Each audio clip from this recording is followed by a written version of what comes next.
자, 우리가 이번 달 마지막이 되겠는데요, 이 영성에 대한 우리 한번 이번 달 신앙 목표 한번 크게 한번 외쳐보겠습니다. 자, 오늘 주제와 같은데 깊은 영성의 사람으로 세워지라. 한번 주먹을 딱 접고 한번 외쳐봅시다.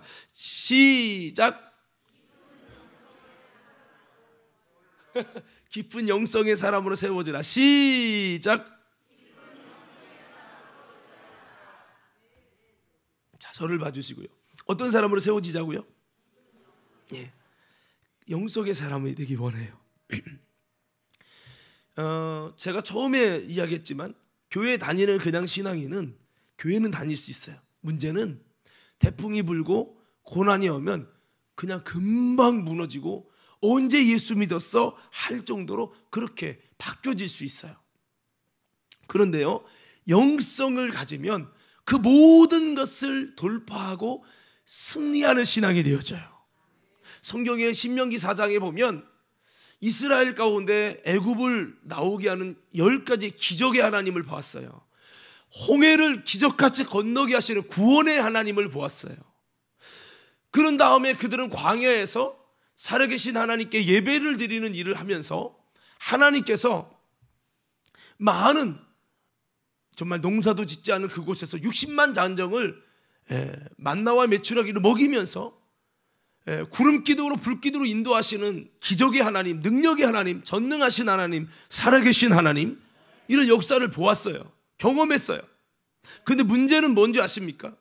그들이 그러면서 예배 훈련하고 한 거예요. 우리가 10월 달에도 그 예배를 여러분 정말 온전히 세워가기 위한 예배자 컨퍼런스를 우리 다음 세대 중심으로 하는데요. 하여튼 뭐 다음 세대에서 하지만은 여러분들이 좀 기도하는 마음을 갖고 예배를 열망하는 분들은 여러분 지하 1층에 이렇게 모여주시기 바랍니다. 토요일 6시에요. 할렐루야, 할렐루야. 일부러 여기서 하고 어른 다 오게 하려고 하다가 너무 강압적인 그런 컨셉보다는 다음 세대에 집중하자. 또 다음 세대 아이들이 또 어른들 중심으로 많이 모이면 자기들은 소외된다고 그래서 그냥 일부러 이제 지하 1층에서 예배를 드리는 거예요. 대신에 전처럼 동그랗게 여러분 외부 그 바깥으로 이렇게 동그랗게 의자는 가운데는 우리 아이들이 앉고 여러분들이 딱 앉아가지고 기도하면 참 좋겠어요. 제가 인천제일교회 집회 갔을 때 그 중에 일부분들이 중고등부 어린이 다음 세대들이 있었어요. 근데 저는 어른들 집회하러 갔지만 다음 세대 아이들이 안타까운 마음이 있어갖고 그들을 위한 말씀들을 전하면서 그들을 위해 기도하니까 전 성도들이 그 다음 세대 아이들을 놓고 막 기도하니까 아이들이 교회 처음 다닌 지 일주일, 2주밖에 안 됐던 그 친구들도 왔는데 이런 사랑과 은혜를 경험해 보니까 굉장히 많은 감동을 받고, 어떤 친구는 교회 나온 지 지금 한 달도 안 된 친구인데 하나님의 살아계심을 경험해가지고 눈물을 쏟고 정말 예수님이 어떤 존재인지 정말 너무 관심이 많다. 그리고 또 이런 경험을 했다라는 이야기를 들었어요. 그러니까 뭐냐면 그냥 예배드리는 게 아니라 자신들을 위해서 어른 세대들이 같이 눈물을 흘리며 기도하는 이런 것을 보면서 굉장히 많은 감동을 받았다는 거죠. 우리 과림교회도 우리 다음 세대를 품고 사랑하는 마음을 가지고 여러분 그렇게 중보하며 기도하며 이 다음 세대의 예배가 살아나게 하옵소서. 여러분 함께 좀 모여주시고 기도하고 같이 은혜를 나누는 우리 학부모들 또 우리 과림교회 되기를 간절히 소원합니다. 자, 아무쪼록 이스라엘에서 이렇게 광야에서 예배를 드렸어요. 하나님의 살아계신 역사를 보았어요. 그런데 그들이 그 광야에서 온전한 믿음으로 세워져서 그들에게 정말 하나님 부르셨던 적과 꿀이 흐르는 땅인 가나안 땅에 들어가야 되는데 그렇게 되지 않고 대다수가 그 광야에서 엎드려지고 말았다는 거예요.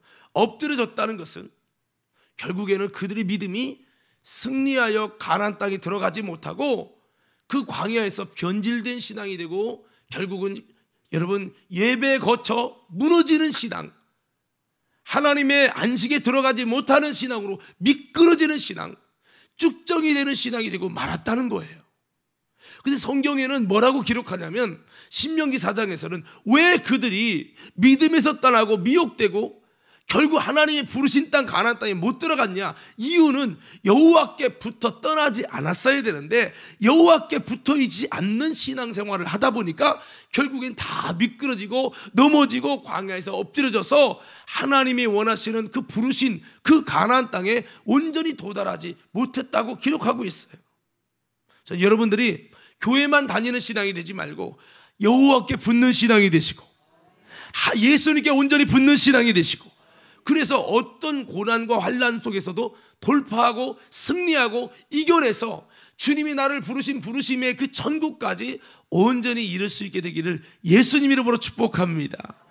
그 비결이 그들이 왜 그러면 여호와께 안 붙었냐? 그 이유가 양다리 신앙, 하나님과 세상 양다리 걸치는 신앙이었다. 두 번째, 우상 숭배의 신앙이었다. 전에 한번 대신방 때 한번 설교했었죠.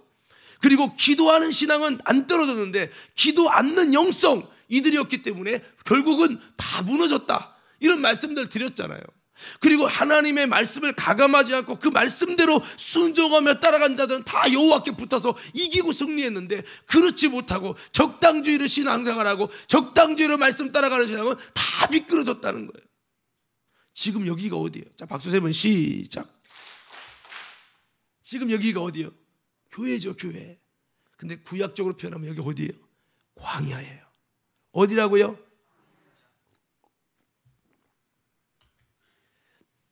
이스라엘 백성이 세상이라는 애굽에 있다가 어디로 갑니까? 광야를 가요. 광야는 예배하고 하나님을 찾으며 내 속에 있는 우상들을, 내 속에 있는 여러분 하나님이 기뻐할 수 없는 것들을 다 하나씩 제하는, 훈련받는 영적 훈련소. 광야가 영적 훈련소예요. 이 광야는 교회입니다. 스데반이 여러분 이스라엘 백성이 광야 교회에서 있다가 결국 미끄러지고 말았다고 말하고 있는 거예요. 우리는 교회를 거쳐 어디 가야 됩니까? 하나님 부르신 적과 꿀이는 땅 가나안 땅인 천국에 가야 돼요. 천국에 가는 과정에 주님은 교회를 주신 거예요. 교회에서 예배 훈련하면서 내 속에 있는 우상들을 쪼개내면서 하나님이 기뻐하지 않는 걸 쪼개내면서 하나님의 말씀을 따르고 기도하며 양다리 신앙이 하나님만을 섬기는 주님의 백성이 되게 하고, 할렐루야, 이거 하는 건데, 광야에서 이 수업표를 잘 따라가지 않았던, 즉 하나님께 붙어있는 신앙생활을 제대로 안 했던 사람은 다 미끄러지고 붙어있는 자만 가나안 땅에 들어갔다고 신명기 4장은 말씀하고 있어요. 그래서 너희들은 양다리 걸치지 마, 우상 숭배하지 마, 발람이 미혹한 것처럼 그렇게 미혹돼 갖고 세상에 미혹돼서 그렇게 하지 마. 다 미끄러져. 기도 생활해. 기도 안 하면 다 미끄러지는 거야. 여러분, 이런 말씀들을 쭉 하고 있어요. 여러분, 다시 한번 저와 여러분들이 예수님께 잘 붙어있는 영성의 사람들 되기를 예수님 이름으로 축원합니다. 저는 가끔가다 이런 생각해요. 이곳에 와서 예배 드리는 성도님 얼마나 감사해요. 여러분, 예배만 드리는 게 아니라 여러분이 교회를 위해 헌신하기도 하고, 때로는 이렇게 선교갈 때 여러분 정말 후원하기도 하고, 그런 많은 성도들도 있어요. 그런데 내 마음 한쪽에서는 여러분, 이분들이 이렇게 교회 열심히 다녔지만 하나님이 부르시는 그 천국까지 도달하지 못하고 예수님에게 온전히 붙지 못한 영성 없는 신앙이어서 마지막에 불같은 시험에 여러분 이 세상에 쓰나미처럼 마치 코로나가 닥치듯 쓰나미처럼 영적으로 쭉정이가 떨어지게 하는 태풍 같은, 성경에 보니까 마지막에 불시험이 있다는 거예요. 뭐가 있다고요? 불시험. 막 진짜 이 불이 이런 불이 아니라 불과 같은 여러분 강력한 시험이 온다는 거예요. 시험은 내 믿음이 진짜면 살아남고 가짜면 무너지는 거예요. 이런 시험이 마지막 때는 있다고 했는데, 이 불시험이 있을 때 예수님께 붙어있는 영성의 신앙은 살아남고, 아니면 다 무너지잖아요. 그러니까 저는 여기 예배드려 나온 학생들, 이런 많은 사람들이 지금은 우리가 예배하고 있지만 영성의 사람으로 세워지지 않았을 때, 여러분 정말 나중에 그 불시험 당해서 미끄러져서 언제 이 사람이 예수 믿었어? 이 권사님이, 마른 권사님이 언제 예수 믿었어? 이 장로님이 장로님이지만 언제 이분이 예수 믿었었던 거야? 흔적을 찾아보기 힘들 만큼 우리가 그렇게 여러분 전락하면 안 되는데 라는 이런 마음속에 여러분 정말 조바심 같은 것들이 있어요. 오늘 우리 과림교회 믿음의 성도 여러분, 그래서 지금 이 시대는 우리가 그냥 교회 다닐 게 아니라 확실한 하나님의 구원에 도달하기 위해서 우리는 영성의 사람으로 세워지고, 아니 보다 더 깊은 영성의 사람으로 세워져서 여러분 주님이 기뻐하는 승리자들 되기를 간절히 축원합니다. 우리 좌우 옆서 이렇게 한번 인사해요. 악수하면서 이렇게 인사해요. 이렇게 한번 인사합시다. 보다 더 깊은 영성의 사람이 됩시다. 제가 뭐 기도의 영성, 뭐 삶에서 싸워야 합니다, 전투의 영성, 하나님이 부르신 소명을 가지고 소명을 따라 움직이는 사람 됩시다. 소명의 영성 나누고, 또 바로 지난주에는 십자가 영성까지 나눴어요. 엘리야 편을 통해서. 여러분 영성은 하루아침에 만들어지는 거 아니에요.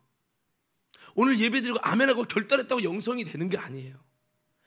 여러분들이 그 영성을 사모함으로 기도하고 순종하고 하나씩 이렇게 해나가면서 하나님이 원하시는 좁은 문 좁은 길을 걸어갈 때, 나도 모르는 사이에 계속 믿음의 선한 싸움하면서 주님 내가 온전히 변화되기 원해요, 주님 나도 영성 갖기 원해요, 주님 어떤 고난이 와도 돌파하고 이겨낼 수 있는 진짜 예수님에게 붙은 자가 되기 원해요. 마지막에 나가 알지 못하는 시간에 불시험이 닥칠 때 이 모든 것 속에서 주님께 붙어서 살아남은 자, 엎드려진 자가 아니라 결국 주님이 부르신 그 천국에 들어갈 수 있는 자로 내가 세워지기 원해요. 이런 마음을 가지고 끝없이 나 자신과 싸우고 세상과 싸우고 환경과 싸우고, 그리고 기도하고 내 힘으로 안 되니까 성령을 구하고, 때로는 힘들고 어려워도 열매가 없어도 십자가를 짊어지고, 할렐루야, 이렇게 하고 막 가다 좁은 문 좁은 길을 힘들게 땀을 흘려가며 가다 보면 어느 순간에 영성이 세워져 있고, 이게 되는 거지. 오늘 아멘 했다고 되는 게 아니라 이 말이에요.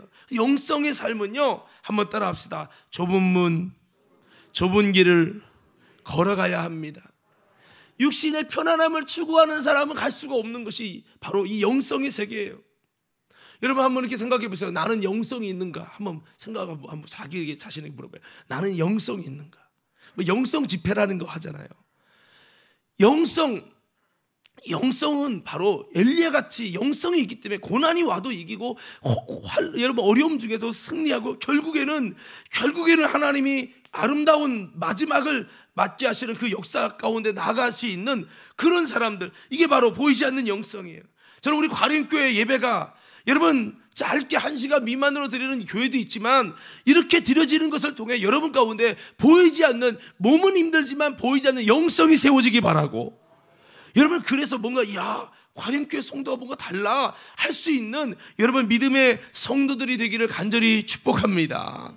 자, 그래서 우리가 지난번에 그렇게 말씀 나눴었죠. 엘리야가 나름대로 신앙생활 열심히 하고 전투 영성 갖고 갈멜산에서 이기고 승리하고 하나님께 순종함으로 기적과 능력이 나타나고, 기도할 때 역사가 일어나고 많은 일들을 했습니다. 이스라엘이 다 무너져가고 이스라엘 다 타락해서 여러분 우상과 하나님을 겸하여 섬기는 이 아방에 의한 역사처럼 이스라엘 신앙이 다 넘어갔어요. 하나님의 선지자들은 붙잡혀 죽는 시대가 됐어요. 그렇게 어려운 상황 속에서도 엘리야는 꿋꿋이 하나님의 깃발을 들고 하나님의 살아계심을 증거하고 나타내 보인 그런 영성의 사람이었어요. 그렇지만 여러분 그가 힘들 때도 있었다고 말씀을 나눴죠. 열매가 하나도 없는 모습 속에 절망스러운 그런 사역하는 것이 헛된 게 아닌가, 내가 충성하는 것이 밑 빠진 독에 물 붓는 거 아닌가, 그런 마음이 들 수밖에 없는 그런 현장도 있었다고 말씀드렸어요. 그래서 엘리야가 여러분 로뎀나무에 죽기를 구하했잖아요.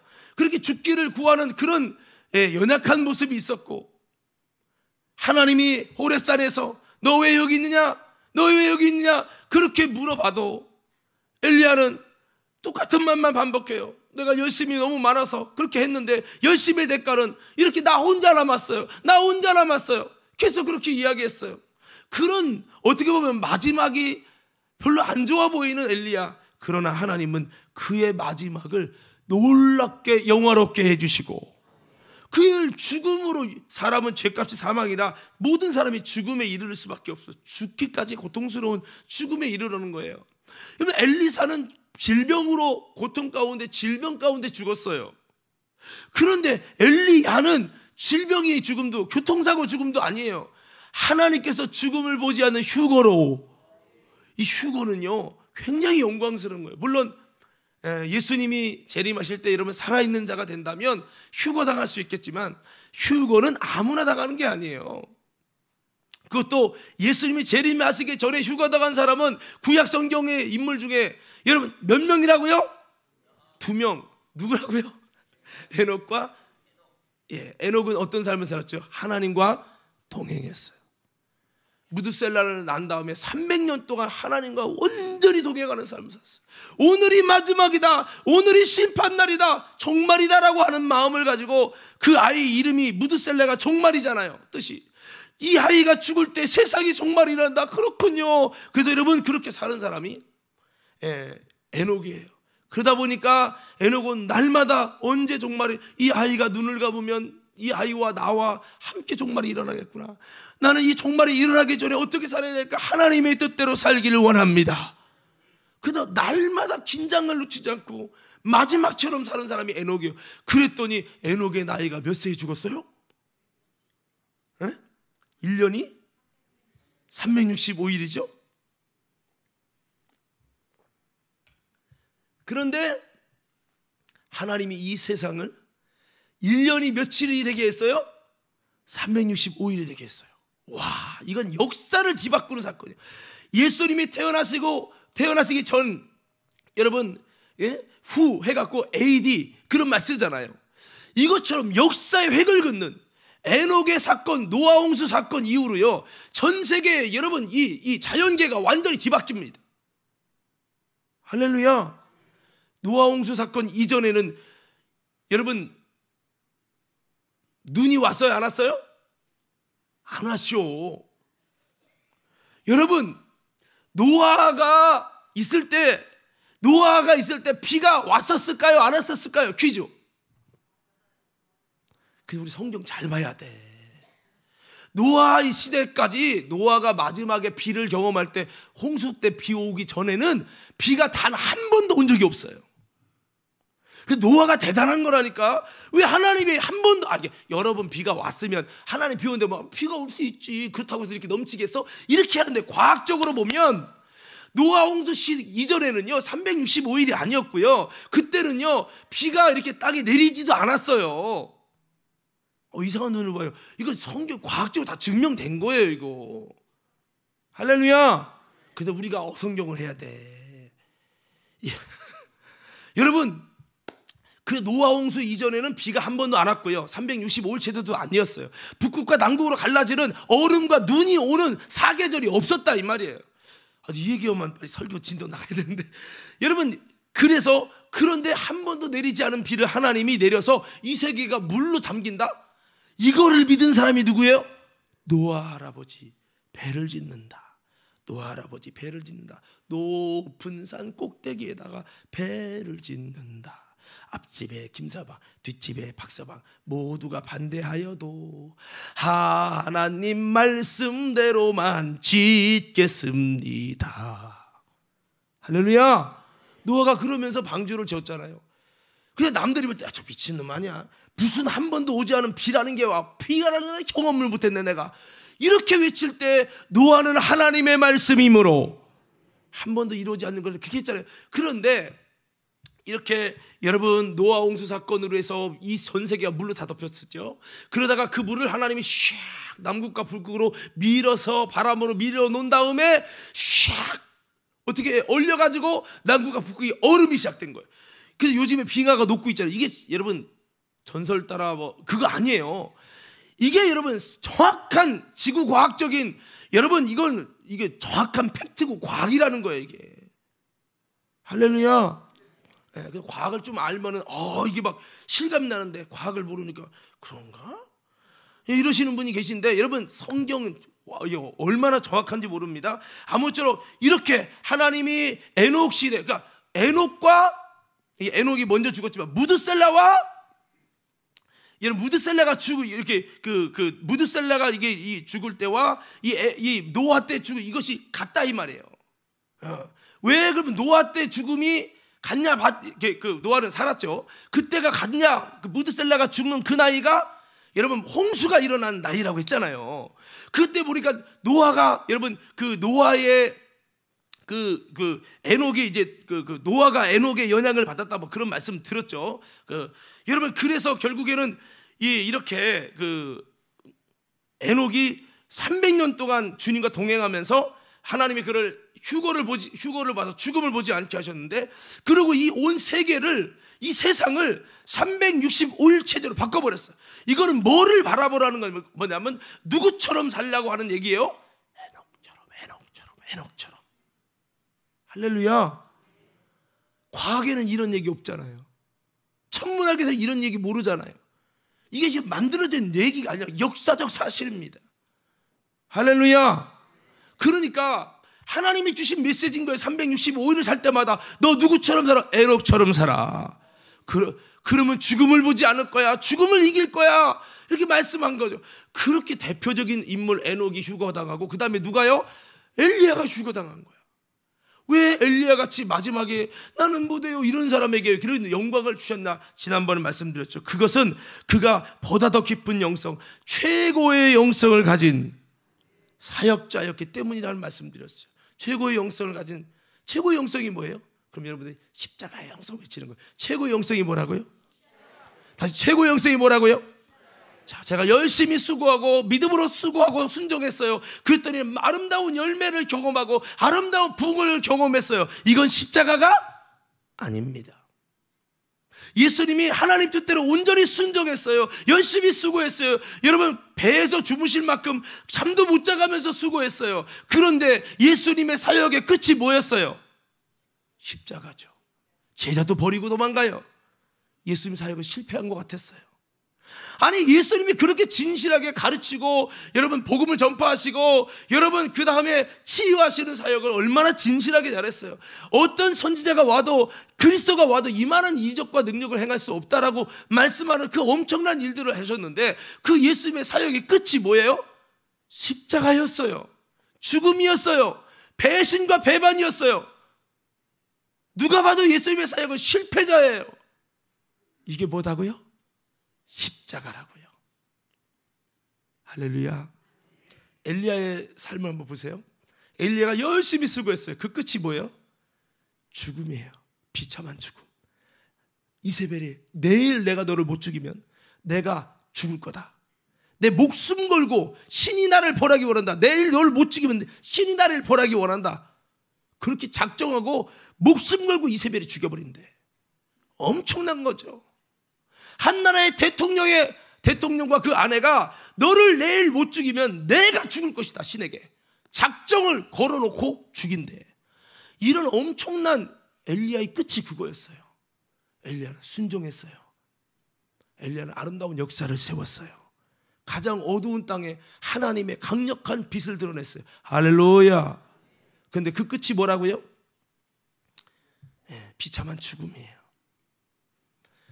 그렇지만 우리는 알죠. 그 죽음이 비참한 것만은 아니다. 하나님이 받으시는 순교니까 하나님의 영광이 될 것이죠. 자, 아무쪼록 엘리야 입장에서는 그렇게 죽고 싶지 않았어요. 차라리 하나님 빨리 데려가요 라고 했죠. 그러나 하나님은 그 호렙산에 그를 만나주시고 그에게 뭐라고 하십니까? 아직 너 안 죽어. 3가지 할 사역이 있어. 3명에게 기름 부어 라고 하면서 하나님의 마지막 사역을 주셨어요. 마지막 사역을 주셔서, 이 말은 바꿔 말하면 내일 이세벨이 죽인다는, 목숨 걸고 죽인다고 했는데 죽여진다는 거예요? 안 죽여진다는 거예요? 예? 못 죽인다는 거예요. 너의 생명은 내가 붙잡아. 사명 감당하기까지 안 죽어. 걱정하지 마. 할렐루야. 그래서 결국에는 엘리야가 마지막까지 사명 다 감당합니다. 사역을 감당하고 마지막 그를 하나님이 데려가시는데 그 옆에 쫙 따라다니는 엘리사가 있었죠. 엘리사에게 그 영적인 하나님의 능력과 권세가 그에게 임계되면 그 바톤 체인지를 하게 되는 후계자야. 모세 다음에 여호수아가 있었기 때문에 모세의 뒤를 영적으로 이어갈 수 있었잖아요. 여러분 이것처럼 이렇게 엘리야 다음에 엘리사가 그걸 이어가는 아름다운 사역의 열매, 그가 바랐던 바르게 무릎 꿇지 않는 7천 용사, 그러니까 그 열매를 구했던 그의 마음에 이러한 방법을 통해서 하나님은 열매를 맺게 하시고 또 바르게 무릎 꿇지 않는 7천 용사를 곳곳에 하나님이 숨겨두시고, 그래서 엘리야의 너의 수고가 헛되지 않다는 것을 보여주시면서 그 회리 바람으로 이렇게 올라갔어요.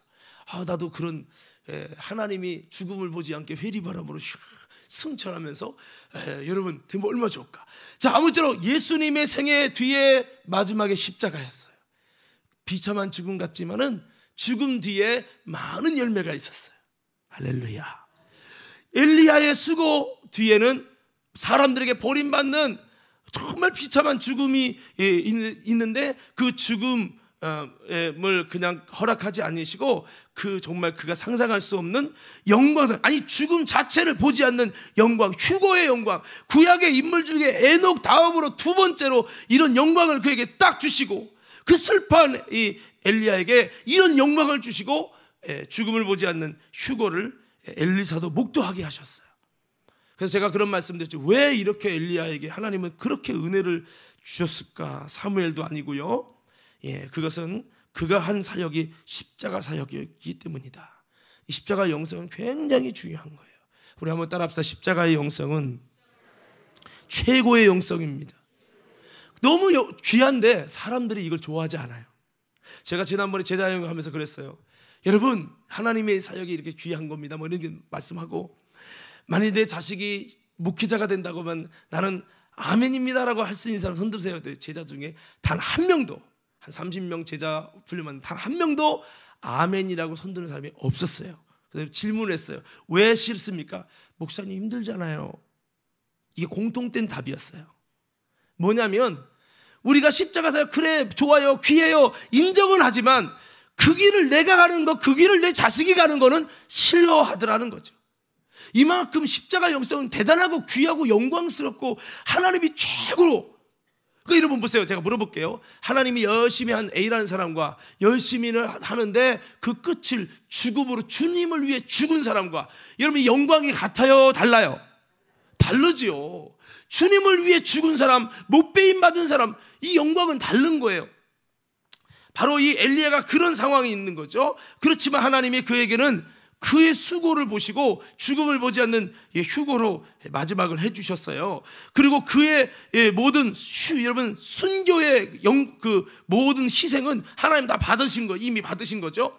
그렇게 해서 여러분 이 십자가 길을 갔는데 이 십자가의 영성이 신약 시대에 오실 예수 그리스도가 이루실 최고의 영성의 길을 여러분 나타낸 건데, 이런 길을 엘리야가 눈물로써 걸어가고 있었던 거예요. 그러면서 여러분 주님께서 그를 불쌍히 여겨서 마지막까지 살려두고 사명을 감당하게 하시고 그가 짊어져야 될 그 순교의 그 영광은 하나님이 이미 받으시고요. 그를 죽음을 보지 않는 자로, 그래 나를 수고하고 나를 따르는 사람은 이렇게 비참하게 죽어 이렇게 보여주는 게 아니라 나를 위해 수고하고 나를 위해 죽는 이 그러나 최고의 영광의 십자가의 연장은 힘들지만 하나님께서 모든 것을 갚아주시고 영광스러운 것이라는 걸 그에게 보여주기 위해서 여러분 죽음을 보지 않는 은혜를 주었어요. 우리도 예수 그리스도를 믿고 따를 때 그 주님을 온전히 따르는 것은 좁은 길이고 어렵고 십자가지만 우리 주님께서 마지막에 부활의 영광을 주실 것이요, 할렐루야, 우리에게 순교의 은혜를 주실 것을 믿으시기를 바랍니다. 그래서 성경에는 그냥 여러분 그런 얘기 있잖아요. 우리가 하나님 나라 가면 어떤 사람이 정말 상이 제일 커요? 순교 나간 사람이요. 저는 뭐 직접 가본 거 아니에요. 여러분 이번에 10월 22일 날 오시는 그 불교 학생 회장했던 모태 불교에다가 부모님이 불교 쪽에 엄청 센 그 최병호 이 교감 선생님이 예수 믿게 된 것이 여러분 이 지옥을 경험한 거예요. 지옥을 경험하면서 그가 갖고 있던 이 불교 신앙. 자, 박수 세 번 시작. 여기 권사님 보세요. 여기 갖고 있던 모든 이론과 지식이 다 무너지고 예수를 믿고, 아니 예수를 증거하는 자가 되어지고. 그러니까 여러분 와서 이번에 들으셔야 돼. 할렐루야. 아니 저 불교 신자가 불교를 안 믿는다고 목탁으로 여러분 애들 기독교들 패던 사람이 어떻게 예수를 믿게 됐나. 할렐루야. 2,000명 전도했대요. 2,000명. CBS, CTS, 여기 최병호 유튜브 쳐봐요. 몇십만회씩 돼 있어요. 몇십만회가 중요한 게 아니라 여러분, 자, 그 천국 지옥을 다 하나님 갔다 오게 하는 건 아니지만 중요한 것은 이렇게 여러분 이제 뭔 얘기다가 까먹었네. 예? 뭔 얘기 그랬죠? 졸면 안 돼요, 여러분. 예? 예, 체비오. 자, 넘어갈게요. 자, 그래서 이렇게 여러분 하나님이 우리 가운데 이렇게 최고의 영성이 십자가인데 그 영성이 십자가의 천국의 영광을 보지 않은 상태에서는 그 가치를 모르다 보니까 천국에서는 여러분 여러분 아까 순교한 사람이 1번이고 그 다음에가 뭐예요? 전도 영혼 전도한 사람. 할렐루야. 그 세 번째가 이 성전 건축 힘들지만 참 건축하면서 애먹고 수고한 사람들, 이것이 이 상급의 이 단계래요. 저는 직접 천국 가서 본 건 아니지만 천국에 가서 예수님과 대화했던 사람들이 공통적으로 하는 말들이에요. 저는 여러분들이 귀하면 천국의 턱걸이로 간신히 들어갔어가 아니라 하나님 나라에서 상 받을 수 있는 신앙 되기를 예수님 이름으로 축원합니다. 할렐루야. 우리 곽기명 집사님 저 좀 봐주세요. 예. 자꾸 땅 보지 말고 설교할 때는 한번 따라서 설교는 목사님의 눈을 바라봐야 한다. 대화하는데 땅 보고 저 권사님 이렇게 하는 사람 없잖아요. 제가 여러분 막 원고만 보고 읽는 것도 아니고 자 이렇게 여러분 보고 하니까 자꾸 봐주세요. 자, 그래서 이렇게 여러분 기왕이면 바울이 뭐래요? 나는 하나님께서 부르신 상을 향해 쫓아간다고 그랬어요. 바울의 신앙의 정신은 부름의 상을 향하여 쫓아가노라. 이 땅에서 고난이 있지만 현재의 고난은 장차로 나타날 영광의 상과 촉히 비교가 안 된다. 그러므로 이 땅에서 내가 짓밟힌 당하고 매를 맞고 돌을 맞아서 만신창이가 돼서 이 육신은 소망이 없지만, 그렇지만 내 속에 고난을 받고 주님 때문에 어려움 당하고 십자가를 경험하면 할수록 내 속에 있는 바로 보이지 않는 이 영원한 것은 더 가치가 있고 더 많은 상급이 올라가니까 괜찮아. 나는 보이지 않는 하나님 나라의 영광이 보여지니까 그 가치를 알 때 십자가 뒤에 있는 부활의 영광의 가치를 알고 바울은 그래도 현실의 고난을 다가올 축복을 바라보면서 넉넉히 이기는 신앙이 되었고, 그런 믿음이 되어야 한다는 거죠. 그래서 오늘 여러분 이 최고의 영성이 십자가 영성인데, 오늘 우리 모든 믿음의 성도 여러분, 아까 제자 양육할 때 물어봤던 것처럼 아무리 우리가 이야기해도 십자가 영성은 그럼 목사님 같은 분들, 특별한 분들이 하는 거지, 이렇게 생각하시면 안 됩니다. 여러분 성경은 우리에게 뭐라고 했어요? 예수님이 누구든지 나를 따르거든 자기의 십자가를 짊어지고, 이거 목사님만 하는 게 아니에요. 내 목에 있는 십자가를 짊어지고 나를 부인하고 내 생명을 살아가면 잃어버리고 내 생명을 미워하는 자가 얻는다고 하시면서 십자가 지고 주님을 따르라, 이렇게 말씀하고 있어요. 우리 다시 한번 엽스럽게 인사해봐요. 하나님께서, 예수님께서 당신도 십자가를 지고 주님을 따르라고 말씀하십니다. 그러니까 저와 여러분 모두가 십자가의 영성을 가지시기를 예수님 이름으로 축원합니다. 십자가의 영성을 가지고 여러분 바울이 그렇게 걸어갔던 것처럼 오늘 그것이 최고의 영성이라고 그랬어요. 아까 순교가 왜 바로 십자가의 영성으로 가는 마지막 끝이 순교이기 때문에 십자가의 영성을 가진 신앙이 최고로 상이 있다. 바울은 이것을 위해서 이 땅에서 힘들고 어렵지만 쉽게 신앙생활하고 편안하게 신앙생활하지 않았다. 넓은 길 가기를 힘쓴 게 아니라 더욱더 십자가의 영광을 구했다. 할렐루야. 부름의 상을 향해 쫓아갔어요. 오늘 우리도 그런 믿음의 성도들로 세워지기를 간절히 축복합니다. 오늘 우리가 읽은 누가복음 6장은요 바로 십자가의 자리에 앉은 자가 되라.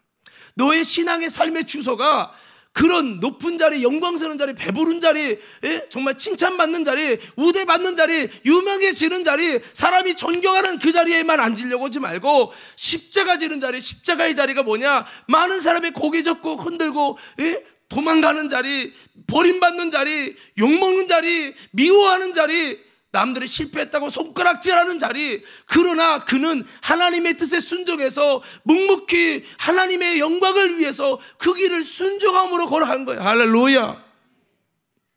그래서 오늘 성경의 말씀은 한마디로 그런 얘기입니다. 너 신앙생활의 주소를 어디다 둘 거야? 너 십자가의 자리에 두지 않으면 그거 복 없어. 누가 복 있는 사람이냐? 십자가의 자리로 내려가는 사람, 이제가 복이라는 거예요. 아마도 제가 물어보면 여러분들이 복은, 예? 자주 물어보는 우리 윤 장로님. 장로님은 배부르다고 요즘 시대는 또 배 나오니까 그럴 수 있지만, 장로님은 줄인 자가 되고 싶어요? 배부른 자가 되고 싶어요? 예, 늘 배고파서, 예, 정말 줄인 자로 살고 싶어요? 배부른 자가 되고 싶어요? 배부른 자가 되고 싶죠. 우리 민작은 장로님께 물어볼게요. 늘 슬퍼 우는 자가 되고 싶어요? 웃는 자가 되고 싶어요? 웃는 자가 되고 싶다고요. 저 민한근 장로님, 남들이 칭찬하고 존경해 주는 사람이 되고 싶습니까? 욕먹고 버림받고 미움받는 자리에 있고 싶습니까? 칭찬받는 자리에 있고 싶잖아요. 그러니까 우리가 예수를 믿는 신앙생활도, 주님 내가 어려운 자리에 있는데 내 자리를 옮겨주세요. 웃게 해주시고요, 배부르게 해주시고요, 부유하게 해주세요. 가난한 거 싫어요, 부유하게 해주세요. 그리고요, 칭찬받고요, 많은 사람이 존경하고 따를 수 있는 그 영광스러운 자의, 이걸 신학적으로 표현하면 영광의 신학이라고요. 한번 따라보세요. 영광의 신학. 지금 대한민국이 이구동성으로 목사님들이 하는 말이 있어요. 왜 대한민국이 지금 교회가 무너지고 있느냐? 대한민국은 너무 일찍 영광의 신학을 추구하고 있다는 거예요. 성경은 뭐를 말하느냐? 영광의 신학이 아니고 성경은 바로 십자가의 신학, 십자가의 도를 외치고 있다고요. 오늘 고린도서 1장에 말하잖아요. 십자가의 도가, 그럼 읽어줘야지. 십자가의 도가 멸망하는 자들에게는 뭐예요?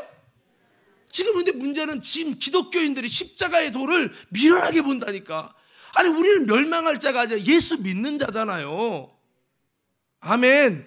근데 지금 예수쟁이들이 십자가의 길을, 그거 목사님들이 하는 거, 미련한 자들이 하는 거 미련하게 봐요. 근데 이건 세상 사람이 여기는 마음이에요. 우리는 달라야 돼. 최후 승리를 얻기까지 주의 십자가 사랑하리. 빛난 면류관 받기까지 험한 십자가 붙들겠네. 할렐루야. 십자가를 동경하고 사랑해야 돼요. 멸망하는 사람에게 미련해 보이는 거 지금도 미련해. 뭐더라 그렇게 미시당해? 뭐더라 가난해져? 뭐더라 우는 자가 돼? 뭐더라 그렇게 버림받고 욕먹어? 나는 예수 믿어서 잘 됐다고 칭찬하고 자랑하고 배불러서 예수 때문에 부하게 됐다고 이거 증거하고 싶어. 이런 그리스도인들이 너무 많다는 거예요. 이게 뭐냐면 영광의 신학이에요. 십자가라는 과정은 없이 영광만 얻으려고 하는 신학, 이게 영광의 신학이에요. 대한민국이 너무 이걸 빨리 영광의 신학으로 정착해서 예수 믿으면 복받아, 예수 믿으면 잘돼, 이런 것만 너무 추구하다 보니까 예수님 때문에 고난당하고 예수님 때문에 울게 되고 예수님 때문에 버림받고 십자가 엘리야처럼 열심히 수고했는데 그 끝은 초라한 것처럼 느껴지는 이런 십자가의 신학, 십자가의 도를 제끼고 잘되는 것만 영광이고 하나님이 함께하는 거라고 여기는 뭔가 숫자가 부흥되어야 되고 재정이 부흥되어야 되고 뭔가 이런 것만 하나님이 함께하는 것으로 여기는 잘못된 성장주의 신학이, 영광의 신학이 대한민국에 퍼져가지고요, 지금 한국교회가 열매 없는 신앙들로, 교회는 많지만 점점 생명력과 본질을 잃어버리고 있다고 말하고 있어요. 우리 과림교회 성도들이 보다 더 깊은 영성, 십자가의 영성, 여러분 십자가의 신학을 먼저 가질 수 있는 신앙인들 되어지기를 예수님 이름으로 축원합니다. 그래서 오늘 성경은 너가 앉은 자리가 뭐냐, 너가 서 있는 신학의 주소가 뭐냐, 십자가의 자리냐, 십자가를 최고 영광으로 삼느냐, 아니면 그 십자가는 미련한 것이고 너희들은 이 세상 사람이 여기듯이 신을 통해서, 예수를 통해, 종교를 통해 부유한 자리, 세상 사람이 꿈꾸는 그 똑같은 꿈을 꾸고 있는 자냐. 그런 자는 이 땅에선 복이 있을지 모르지만 하나님 나라에서 복 없어. 너희가 진짜 복을 얻기 원하냐? 누가복음은 마태복음의 팔복에 대한 같은 부분인데 정말 복 있는 자가 뭐냐? 그 팔복에 있는 이 복은 십자가의 자리에 있어서 십자가의 영성을 가지고 그 길을 준과 뜻을 같이 수고하고 믿음으로 심고 하나님의 방법으로 나아가는데도 세상에서 돌아오는 것은 열매와 성장과 부흥이 아니라 여전히 힘들고 어려운 엘리야 같은 길이 있을 수 있고 예수님처럼 버림당하는 일까지 있을 수 있다. 그러나 그게 십자가다. 그 십자가가 바로 그 뒤에 하나님이 영광과 열매를 얻게 하시고 이것이 최고의 상급이다.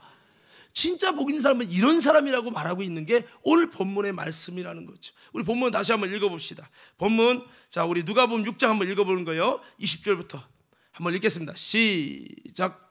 예수께서 눈을 들어 제자들을 보시고 이르시되 너희 가난한 자는 복이 있나니 하나님의 나라가 너희 것입니다. 아멘. 아니 가난한 자가 복이 있대. 아니 우리 부유하고 싶잖아요. 예수 믿어서 부유하고 싶잖아요. 이 말은 하나님이 예수 믿을 때 돈을 안 주고 거지 되게 한다 이런 얘기가 아니고, 이 가난한 자는 거 주님이 복을 주셔요. 복을 주시지만 이 복을 내가 나누는 거예요. 복음을 위해 나누는 거예요. 할렐루야. 선교를 위해 나누고 하나님 나라를 위해 나누고 예수를 위해 나누고, 그러니까 내가 다시 가난해지죠. 돈이 쌓일 기간이 없는 거예요. 그런 걸 말해요. 그렇게 하는 자가 복이 있다는 거죠. 어떻게 보면 아프리카 선교를 가요. 스리랑카 선교를 가요. 뭐더라 저렇게 힘들게 다녀. 그래서 선교사 안 가면 편하지. 그러니까 가는 사람이 미련해 보이는 거예요. 십자가가 미련해 보이는 거예요. 저거 가면 죽을 것 뻔히 하고 힘든 것 뻔히 하는데 못하러 가자는 거죠. 아닙니다. 여러분 그렇게 복음을 위해 예수를 위해 가난해지는 자가 복이 있으니, 이게 복이 있다는 거예요. 하나님의 나라 주님의 통치가 너에게 더 강력하게 임할 거라는 거예요. 할렐루야. 자, 우리 21절 계속 읽어봐요. 시작. 지금 줄인 자는 복이 있나니 너희가 배부름을 얻을 것이며 지금 우는 자는 복이 있나니 너희가 웃을 것이다. 자, 이것은 여러분 배고픈 사람이 거지가 되면 복이 있다는 게 아니고, 여기서 말하는 거는 여러분 좀 이따가 읽겠지만 22절에 읽겠지만, 여러분 22절 먼저 띄워줘 보세요. 이거 보면 이제 다 이해가 되니까 시작.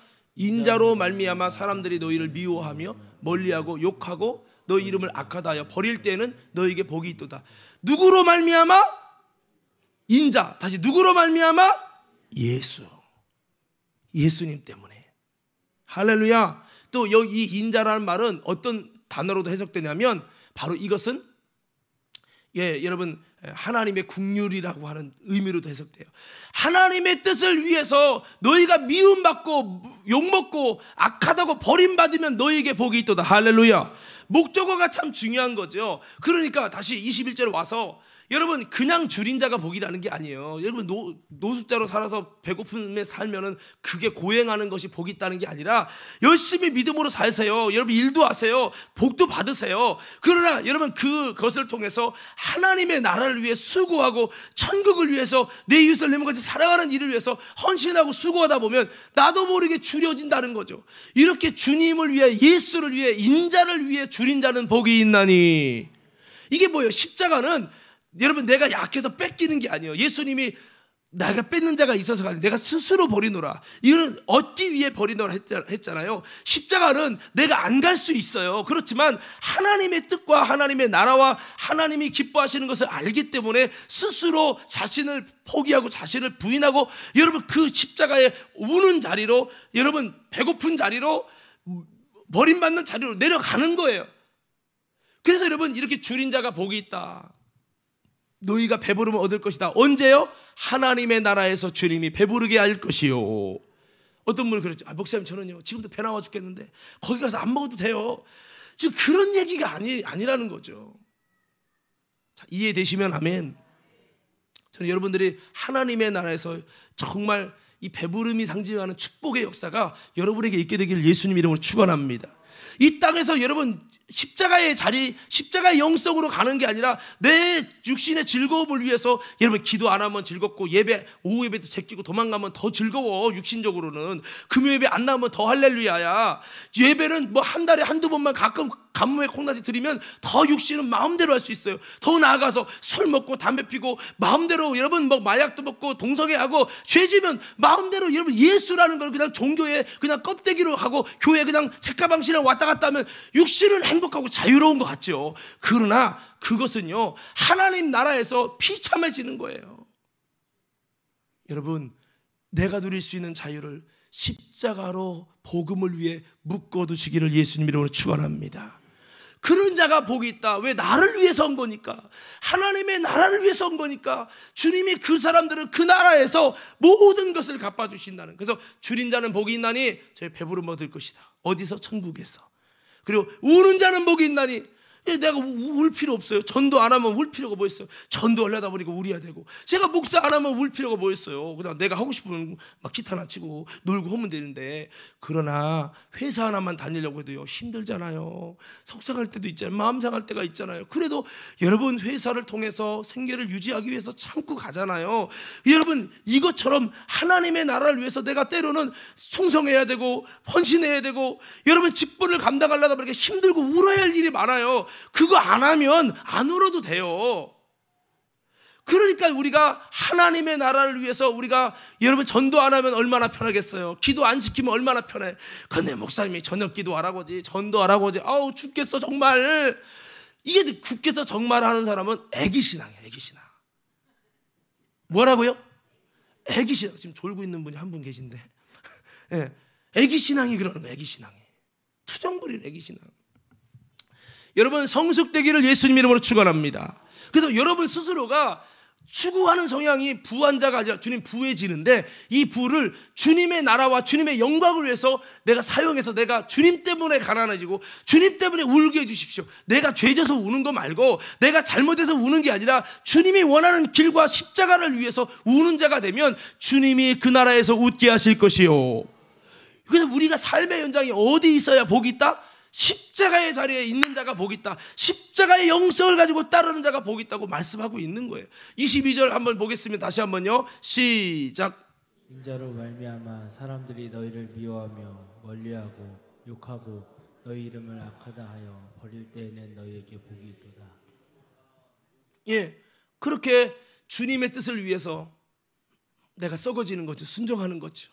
그러니까 주님의 길을 걸어가기 때문에 마귀가 싫어해서 미워해서 힘들게 하는 거예요. 그래서 욕도 먹고요, 버림도 당하고요, 배신도 당하고요. 얼마나 많은지 몰라요. 그런 게 믿음 생활 제대로 안 하면요 그냥 칭찬받고 좋을 수 있어요. 진짜 제대로 해보세요. 그래서 성경이 뭐라고 해요? 한번 따라합시다. 경건하게 살고자 하는 자마다 고난이 있으리라. 성경이 말씀합니다. 이건 성경이 실제예요. 여러분이 많이 편안하다면 믿음으로 살지 않는 거예요. 십자가의 길을, 주님이 부르심의 길로 가지 않는 거예요.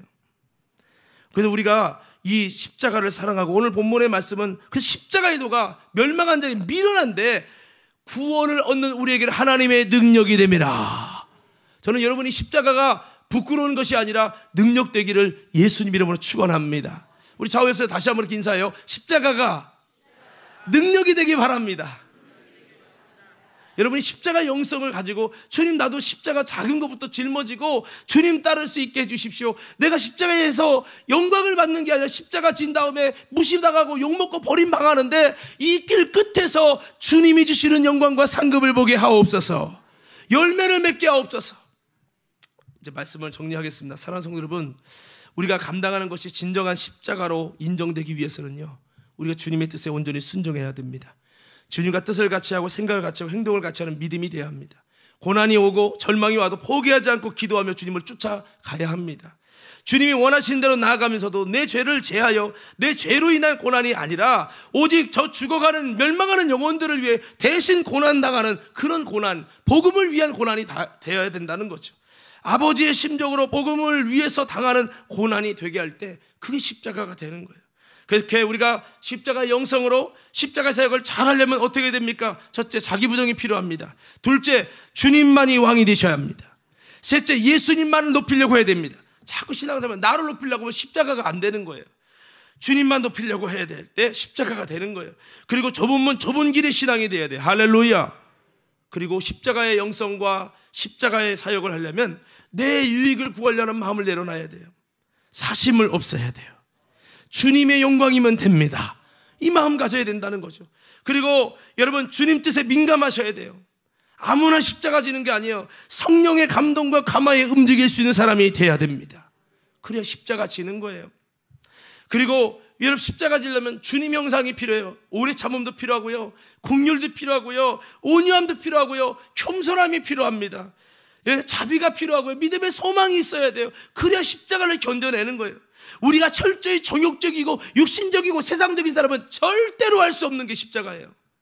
여러분, 육신적이지 말고 영적이 되십시오. 정욕적이지 말고 성령의 사람이 되십시오. 세상적인 사람이 아니라 거룩한 세상과 구별된 하나님의 사람이 되기를 예수님 이름으로 축원합니다. 그래야 십자가 지는 거예요. 주여 주님을 따르겠습니다. 십자가 영성도 안 됐는데, 십자가의 신앙의 중심도 없는데, 주님 다 배반해도 나는 배반하지 않을 거예요. 여러분, 십자가의 신앙이 없고 영성이 없고 십자가의 가치가 없는데 그냥 우격다짐으로 하겠다고요? 예수 배반했잖아요, 베드로가. 이거 아니란 말이에요. 정말 이해하는지 모르겠네요. 이해가 되십니까? 성령 받고 보니까 이 길이 이해되잖아요. 이 길이 힘든 일이지만 얼마나 큰 영광과 열매가 있는지 아니까 이거 성령으로 이제 죽음 초월하며 복음을 위해 고난도 받고 핍박받으면서도 나 전도 안 하면 편한데 전도하면서 영혼 살리는 아버지의 뜻을 위해 가라는 거죠. 그 뜻이 내 마음에 안 내키고 내 기분에 안 내키고 내 감정에 안 내킬 수 있어요. 그러나 우리는 감정을 따라가는 게 아니라 십자가의 길은 하나님의 뜻에 순종함으로. 여러분, 아까 그러죠. 아까 박희정 목사님 영상에 예배는 막 어떻게 즐기고 뭐 이런 게 아니라 예배는 그저 복종하는 겁니다. 여러분, 진정한 하나님이 인정하는 가치는요, 예배가 기분 좋게 되고 오늘 웃다가 예배가 재밌었어, 그게 진짜 은혜가 아니에요. 진짜 은혜는 하나님 뜻대로 세워져 가는 거예요. 이게 진짜 가치란 말이죠. 저는 우리가 그렇게 되기를 바라요. 할렐루야. 제가 지난번에 글로벌 중학교 갑자기 찬양팀이 못한다고 그래서 갑자기 급조해갖고 최낙선 목사님과 우리 김존삼이와 저랑 셋이 가서 막 했어요. 근데 저 얼마나 자존심 상하고 마음이 아팠는지 몰라요. 왜냐하면 그들이 저를 바라보는 게 원숭이 보듯 하더라고요. 이렇게 찬양을 하는 게 아니라 이렇게 구경하고 원숭이 보듯 이렇게 하는 모습 보면서 아이들이 여기에 절반 이상이 예수 믿는 사람인데 찬양도 안 부르고, 찬양단 애들도 안 불러. 찬양단을 왜 쓰느냐? 그 패스하려고. 찬양단 왜 하느냐? 노래하고 주님을 높이고 싶은 마음이 별로 없어요. 그런데 재밌잖아요. 앞에서도 막 반주하니까 영광스럽잖아요. 이것 때문에 하는 거예요. 거의 다가. 여러분, 제가 보면 딱 보면 알죠. 그다가 그랬어요.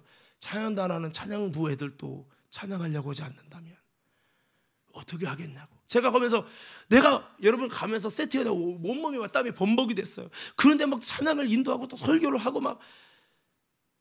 여러분, 우리 교회도 아니지만 그 다음 세대 살려보고자 여러분 그렇게 하는데 제가 너무 무시당하는 것 같은 마음이 막, 여러분 비굴하고 막 비참하고, 내가 이렇게까지 해야 되나? 내가 이렇게 안 해도 되는데, 나도 바쁜 사람인데 이렇게까지 해야 되나? 마음에 자존심이 너무 상하는 거예요.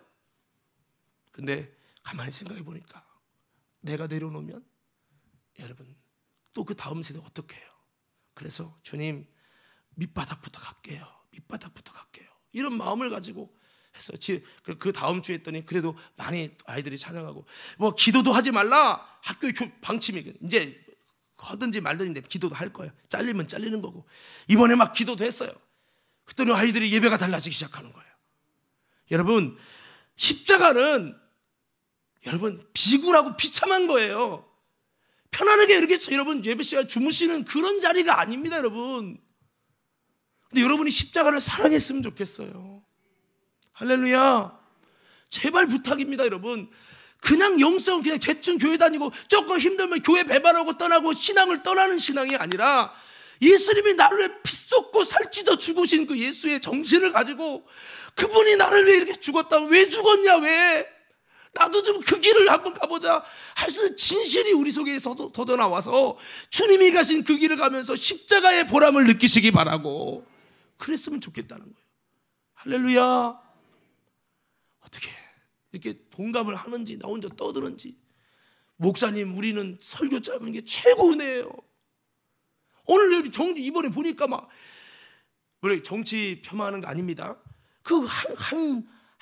갑자기 이름 생각 안 나네. 그 법무부 장관 있잖아요.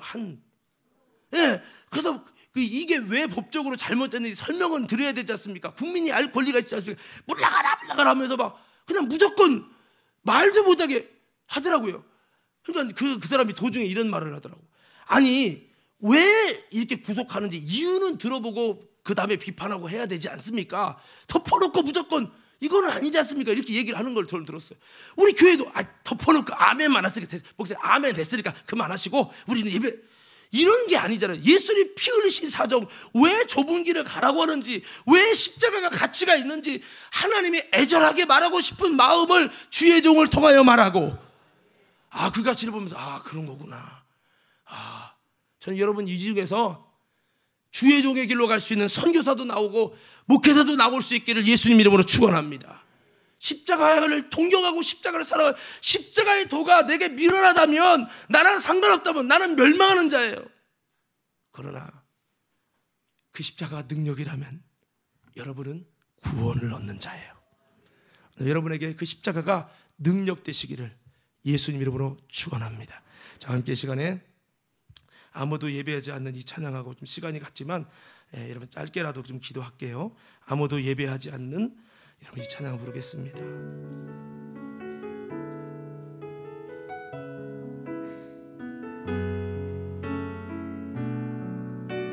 십자가의 영성을 가지고 한번 진심으로 담아서 피 쏟으신 주님 앞에 찬양합시다. 아무도 예배하지 않는 그곳에서 주를 예배하리라. 아무도 찬양하지 않는 그곳에서 나 주를 찬양하리라. 누구도 헌신하지 않는,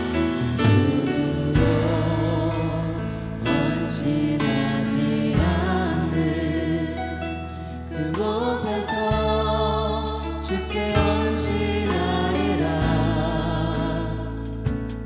누구도 증거하지 않는 그곳에서 나 주를 증거하리라. 내가 받는 모든 땅 주를 예배하게 하소서. 주의 보혈로 덮어지게 하소서. 내가 선이고 주의 거룩한 곳 되게 하소서. 주의 향기로 물들이. 두 손을 한번 가슴에 대시고 아무도 예배하지 않는 십자가 현장은 좁은 길이기 때문에 그런 예배를 드리고 싶지 않아 합니다. 하나님 그런 헌신하지 않으려고 합니다. 그러나 내가 바로 십자가를 사랑하는 자가 되게 해주십시오. 찬양하지 않는 그곳에서 나 주를 찬양하리라. 누구도 헌신하지 않는,